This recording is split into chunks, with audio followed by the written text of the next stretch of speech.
مدینے کی گلیوں میں ایک ایسا شخص بھی تھا جو بدصورتی میں مشہور تھا، نہایت بھونڈا، کہ یہاں تک کہ کوئی انسان ایسا تھا نہیں جو پاس سے گزرتا ہو تو ہنسی چھپانے کے لیے منہ نہ پھیر لیتا ہو۔ نہایت ہی بھونڈا، بدزیب، اس میں کچھ بھی نہیں تھا، اور پھر غریب بھی ایسا کہ روز کی روٹی مزدوری سے کمانی پڑتی تھی، اور پسینے سے بدن شرابور، کپڑے گندے۔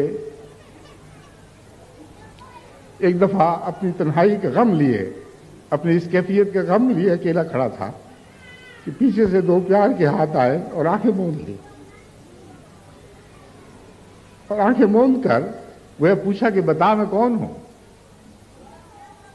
اس نے اپنے ہاتھ پھیرنے شروع کیے اس بدن پر جو آ کے چمٹا تھا، اس سے اپنا بدن اس سے رگڑنا شروع کیا،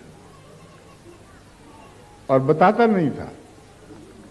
آخر حضور صلی اللہ علیہ وسلم نے پوچھا بتا میں کون ہوں؟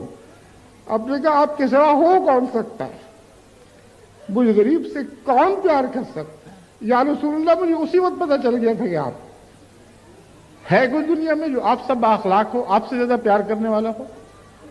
میں اس لیے چپ تھا کہ میرے نصیب جاگ اٹھے، آج خوش قسمت لمحے نصیب آئے ہیں کہ اللہ کا محبوب مجھے ایسے چمٹا ہوا جیسے میں اس کا محبوب ہوں، اور میں چاہتا تھا کہ یہ لمحے لمبے ہو جائیں۔ میں ہاتھ پھیر رہا تھا، بظاہر یہ ایکٹنگ کر رہا تھا کہ پہچانوں تو صحیح کہ ہے کون۔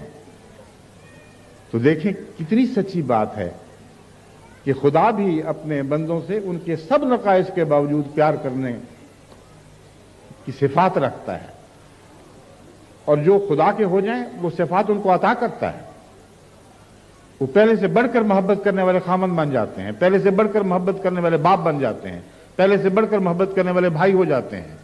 کوئی دنیا کا رشتہ ایسا نہیں جس میں ان کی محبتیں زیادہ سائیکل نہ ہو چکی ہوں، اور زیادہ پیار کرنے والی اور پیار جذب کرنے والی نہ بن چکی۔